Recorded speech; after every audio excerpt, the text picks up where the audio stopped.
breath of eternity. There are places where time itself seems to slow down and space begins to speak the language of stone and light. When you find yourself on the banks of the Rhine, even from a distance, your gaze is drawn to two dark silhouettes that rise unstoppably, cutting through the clouds with their sharp spires. This is not just a structure rising above the roofs of the old city.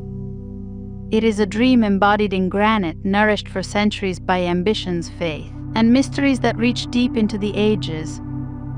Cologne Cathedral greets every traveler with a special, barely audible hum.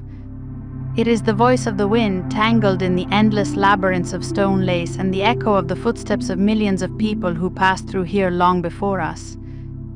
Here the air is so thick with history that it seems as if the line between the past and the present is blurring. You feel a grandeur that does not oppress, but on the contrary makes you raise your head higher, beyond the limits of everyday life. Every crack in its facade, every gargoyle figure gazing down on the world from above preserves the memory of eras that disappeared into oblivion while these walls continue to grow. Before we delve into the details of its construction, the numbers and dates, it is worth just stopping and breathing in this cold spirit of Gothic architecture. After all, Cologne Cathedral is, above all, an emotion, a prayer frozen in stone, and an eternal challenge to nature itself. It is a story of how man dared to touch the heavens and the price he had to pay for it. The grandeur of Cologne Cathedral. Cologne Cathedral, or Kölner Dom, is not just Germany's main architectural landmark, but a veritable stone giant piercing the sky with its 157-meter spires in the heart of the city on the banks of the Rhine. Its history spans 6 centuries of human perseverance, faith, and incredible engineering challenges. Interestingly, even when there is complete calm around, strong air currents are almost always felt at the foot of the cathedral. This is because the massive Gothic towers become a sudden obstacle to the wind in the wide river valley, causing the air to fall rapidly. Start of construction. According to preliminary data, the foundation of this Gothic masterpiece was laid in 1248, and construction of the cathedral in its present form continued, with interruptions until 1880, more than 600 years. The temple is 144.5 meters long and 86.5 meters wide, and its 2 towers reach a height of 157 meters. However, this sacred place has a much older history. As early as 50 AD, the ancient Romans who founded Cologne built the temple of Mercury Augustus here. Later, with the spread of Christianity in the 4th century, a baptistery for baptism appeared on the same site, and in the 9th century a large 2-nave basilica was built, modeled after St. Peter's Cathedral in Rome. This old cathedral basilica was consecrated in 870 and existed for quite a long time, but later burned down shortly before the foundation of Cologne Cathedral was laid. After that, in the 13th century, there was a need for something much more grandiose. The fact is that in the middle of the 12th century, the relics of the 3 holy kings, who were the first to come to the baby Jesus, were transported from Milan to Cologne. To store such a priceless relic and receive thousands of pilgrims, the city needed a worthy temple that would surpass all existing structures of that time. The construction of grandeur.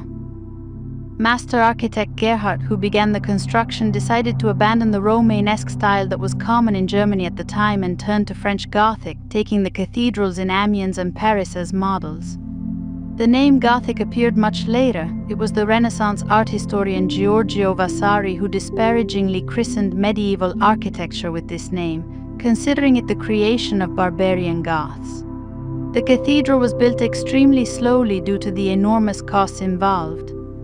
By 1396, only the altar area and part of the south tower had been completed, after which this part was consecrated. Due to a lack of funds and the changing times, construction was halted for 300 long years. The wooden crane that remained on the unfinished tower became an ironic symbol of Cologne for centuries, hanging over the city as a silent reminder of the unfinished project. The contribution of Frederick William Fourth. The situation changed only in the 19th century during the Romantic era, when interest in the Middle Ages was reawakened in Germany. An important role was played by a chance discovery in the attic of a hotel in Darmstadt, where the original construction plans for the cathedral dating back to the 14th century were found.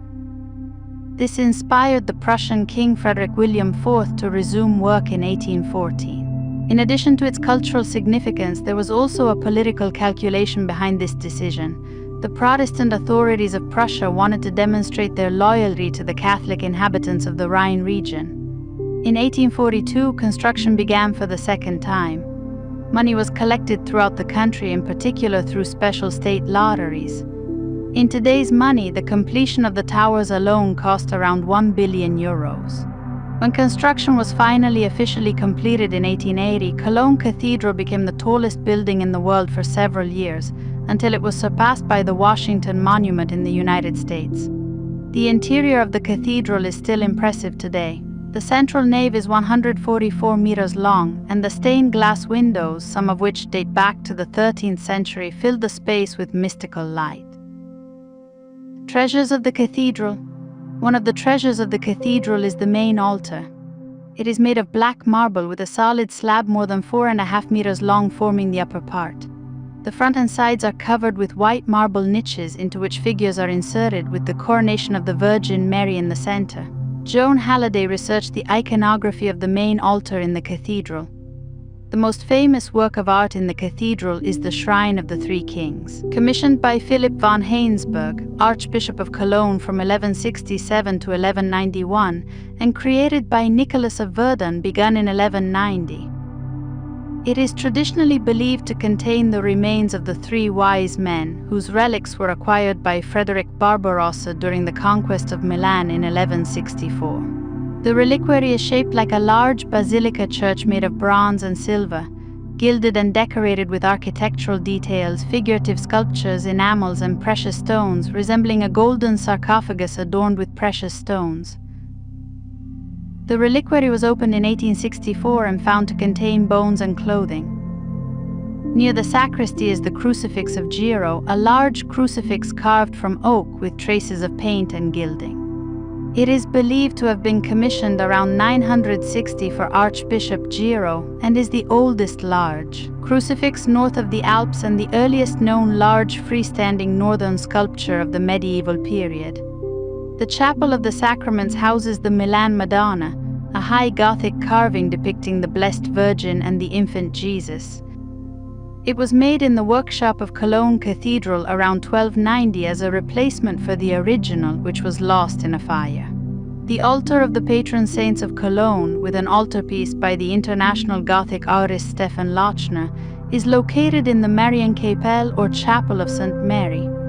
After its completion in 1265, the radiating chapels were immediately designated as a burial place. The relics of St. Irmgardis found their final resting place in the Chapel of St. Agnes. Her trachyte sarcophagus is believed to have been created by the Cathedral Stonemasons Guild around 1280. Other works of art are located in the cathedral treasury. Built into the inner wall are a pair of stone tablets inscribed with the provisions formulated by Archbishop Engelbert Dowie from 1262 to 1267, according to which Jews were allowed to live in Cologne. The Giant's Bells. The cathedral has 11 church bells, 4 of which are medieval. The first was the 3.8-ton Drakonigsklok Three Kings bell, cast in 1418, installed in 1437 and recast in 1880. 2 other bells, the Pridiosa, weighing 10.5 tons and at that time the largest bell in the Western world, and the Speciosa, weighing 5.6 tons, were installed in 1448 and remain in place to this day. During the 19th century, as construction neared completion, there was a desire to increase the number of bells. This was facilitated by Kaiser Wilhelm I, who donated French bronze cannons captured in 1870 to 1871 for this purpose. 22 artillery pieces were displayed in front of the cathedral on May 11, 1872. Andreas Ham in Frankenthal used them to cast a bell weighing over 27 tons on August 19, 1873. The tone was disharmonious, so another attempt was made on November 13, 1873. The Central Cathedral Association, which agreed to cover the costs, did not accept this new bell either. Another attempt was made on October 3, 1874. The colossal bell was delivered to Cologne and installed in the cathedral on May 13, 1875. This Kaiserglock was eventually melted down in 1918 to support the German war effort. The Kaiserglock was the largest free-swinging bell in history. On Thursday, March 3, 2022, iconic cathedrals across Europe rang their bells simultaneously in solidarity with Ukraine as passers-by gathered to mourn those killed during the Russian invasion and pray for peace. Cologne Cathedral was among them. The Cathedral War and Modern Times. During World War II, the cathedral miraculously survived the devastating bombing of Cologne. Although the building was damaged by shock waves, it remained standing amid the ruins of the city. There is a theory that Allied pilots deliberately did not destroy the cathedral because they used its tall towers as a geographical landmark during their flights. For the city's residents, the surviving temple became a symbol of hope for rebirth. Today, the cathedral, which is on the UNESCO list, is visited by about 6 million tourists a year. That's more than 15,000 people every day. But construction never stops. Due to the effects of acid rain and wind, the soft sandstone is constantly being destroyed, so restorers work here 7 days a week. A local legend says that as long as the scaffolding stands on the cathedral and the work continues, the city of Cologne will stand. Shadow of the Devil over the Rhine. When the sunlight fades over the Rhine and the shadows of the huge Gothic spires fall on the cobblestones, Cologne Cathedral ceases to be just an architectural landmark. At this time of day, it becomes the backdrop to one of the darkest legends of medieval Europe. It is said that such a grandiose design could not have been created by human minds alone, and that behind every perfect curve of stone lies a dark pact sealed with blood. The main myth of the cathedral is associated with its first builder, Master Gerhard. Legend has it that the architect was so obsessed with the idea of building the largest temple in the world that his mind began to fade from the strain. He could not find a solution for the perfect blueprints that would withstand the weight of thousands of tons of stone rising to the heavens. One evening, while walking along the banks of the Rhine, he met a stranger who was drawing incredible diagrams in the sand with a stick. It was the devil himself. He offered Gerhard a deal. The architect would receive the finished drawings of the cathedral, according to which the temple would be completed in record time, but in return he would have to give up his soul as well as the souls of his wife and child. However, there was one condition that gave Gerhard a chance of salvation. The devil said that he must complete the construction and bring water from the Rhine directly to the cathedral before the first rooster crowed on the day the work was completed. The architect, blinded by the grandeur of the future temple, agreed. But his wife, learning of the terrible price, decided to outwit the devil. She learned to imitate the crowing of a rooster. In the morning, when the construction was almost complete and the devil was just finishing the underground water channel, the woman crowed like a rooster before dawn. The devil, thinking he had lost, destroyed part of the building in a rage and cursed the cathedral. He exclaimed that from that moment on, as soon as the last brick was laid in place, the end of the world would come. This is where the modern urban myth originates. The cathedral will never be completed. Local residents seriously or jokingly believe that the ongoing restoration work is not just a fight against stone erosion, but a way to delay the apocalypse. As soon as the last scaffolding is removed and the last gargoyle is fixed in place, the devil's curse will take effect, and the world will plunge into darkness. The legend of the Black Restorer. It is said that among the scaffolding that has surrounded the cathedral for decades, a strange figure in old, greasy mason's clothes is sometimes seen. Locals call him the Eternal Restorer. According to legend, he is the spirit of a 14th century master builder who made a fatal mistake in his calculations, causing part of the vault to nearly collapse. Now he is doomed to check every joint and every crack in the stonework every night, trying to make amends for his mistake. They say that if a builder hears the sound of a hammer striking stone behind him when no one else is around, it is a good sign. The spirit is showing that the structure will hold. The Curse of the Golden Sarcophagus. There is a legend that the Shrine of the Three Kings is protected not only by locks but also by an ancient spell. In the Middle Ages, it was believed that if anyone dared to open the sarcophagus with impure thoughts or tried to steal the relics, Cologne would be flooded.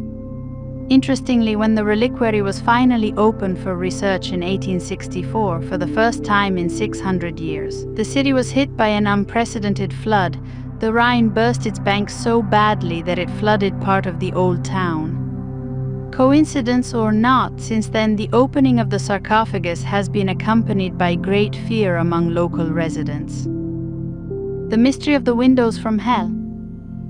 In one of the southern stained glass windows, if you look closely from a certain angle, you can see a face that resembles neither a saint nor a pilgrim. Legend has it that one of the glassmakers was so impressed by the fire that destroyed the previous cathedral that he inserted a piece of glass tempered in that devilish fire into the new stained glass window. They say that this glass always remains warm to the touch, even in the most severe frost, and that it is supposedly a portal through which evil forces try to observe what is happening inside the temple. The sleeping nights of the dungeon. For decades, a legend has circulated among the children of Cologne that deep beneath the cathedral's foundations, where the remains of Roman walls still stand, there is a secret room. In it, knights who guard the city are said to sit at a round table, fast asleep in a magical slumber. They will only wake up when the cathedral is threatened with complete destruction. It is said that it was their invisible presence that diverted bombs during World War II, creating a dome of calm over the building. The weeping gargoyle.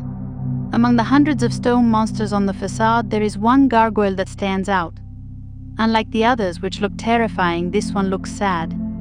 Legend has it that a stonemason immortalized his son who fell from the scaffolding during construction. They say that when it rains, water flows from this gargoyle as if it were actually shedding tears.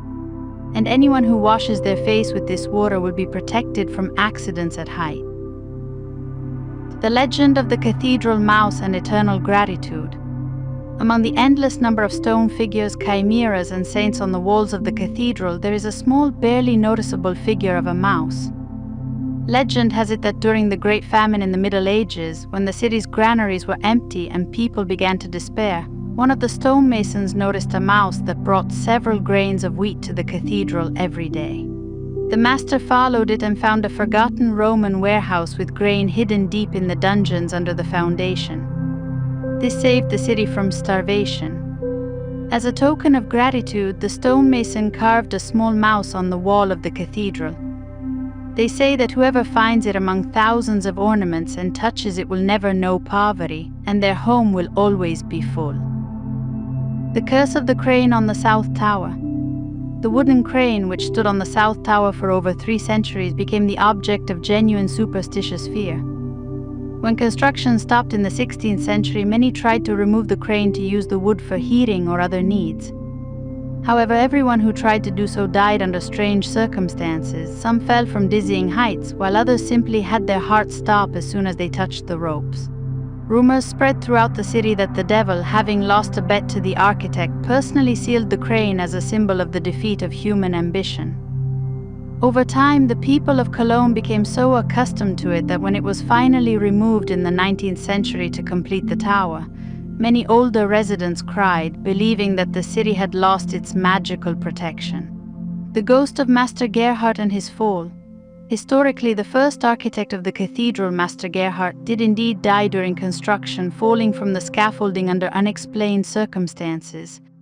The legend adds drama. They say that on that night he was arguing with the devil again.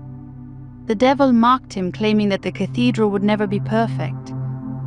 Unable to bear the doubt, Gerhard threw himself down. Since then it is said that on a full moon, a tall figure in a medieval cloak can be seen on the upper tiers of the towers, measuring the parapets with his steps. This is the ghost of the architect, who continues his endless calculations, trying to find a mistake that does not exist. If the ghost stops and looks down at the square, it portends great changes in the fate of Germany. The energy of the place. Another layer of myths concerns the very energy of this place. Esotericists claim that the cathedral stands at the intersection of powerful ley lines, energy channels of the earth that were used by the ancient Romans for their pagan rituals. It is said that there is an extensive system of underground passages beneath the cathedral that are not marked on any official map. These labyrinths are said to contain not only the bones of ancient bishops, but also the alchemical laboratories of medieval masters who sought the philosopher's stone under the protection of the holy walls. The gargoyles and chimeras that adorn the facade deserve special attention. The people believed that at night these stone monsters came to life to protect the temple from evil spirits. But there is also a darker version. Supposedly, these are frozen sinners who tried to prevent the construction, and God's punishment chained them to the walls of the cathedral forever, forcing them to spew rainwater eternally. Even the fact that the cathedral survived World War II is considered by many to be not a coincidence or the result of careful planning by pilots, but a true mystical intervention. While everything around it was burning and the neighboring districts were turning to ashes, the cathedral stood firm as if surrounded by an invisible shield. Some say that it was the spirits of the three kings whose relics rest in a golden sarcophagus who held the sky above their last refuge. Today, Cologne Cathedral continues to breathe legends. Every new stone replaced by restorers, every new ghost story in the dark galleries only reinforces the status of this place as one of the most mysterious points on the map of Europe. It is a building where architecture meets eternity and human ambitions meet otherworldly forces. Beyond time and stone. When the last rays of the sun sink into the dark waters of the Rhine and the large spires dissolve into the night sky, it becomes clear that Cologne Cathedral is not just a building. It is a living organism that breathes through the centuries, absorbing the prayers of pilgrims, the hopes of builders, and the whispers of the winds themselves. Its stones, weathered by storms and hardened by history, remember the touch of hands that have long since turned to dust but left a piece of their soul in every curve of the Gothic arch. To be near this giant is to feel the true scale of humanity's striving for infinity. We come and go, generations replace one another like waves on a river, but it remains an unshakable landmark in the stormy ocean of time. Its walls have seen the rise and fall of empires, heard the rumble of wars and the quiet singing of Christmas carols.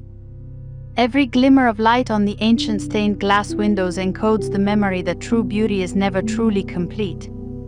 It is always in progress, always in motion, always demanding our care and attention. Perhaps the legend of the end of the world coming with the last brick laid is not a threat but a reminder. A reminder that our lives are also an eternal construction, where each day is a new stone in the foundation of something greater. The cathedral teaches us patience. It shows that grand dreams take time and that even if we do not see the end result of our work, it will still be meaningful for those who come after us. Today, as hundreds of years ago, Cologne Cathedral towers over the city as a symbol of resilience and indomitable spirit. It stands as a bridge between the past and the future, between earth and heaven, between the real world and the world of legends. And while the wind blows over its towers and the restorers continue their slow work, we can be sure that history continues. And in this history, each of us is just a passerby who stopped for a moment, struck by the breath of eternity emanating from these cold but living walls. Thanks for watching, my friend. Don't forget to watch our other videos and learn new mysteries. We have a lot more interesting things in store for you.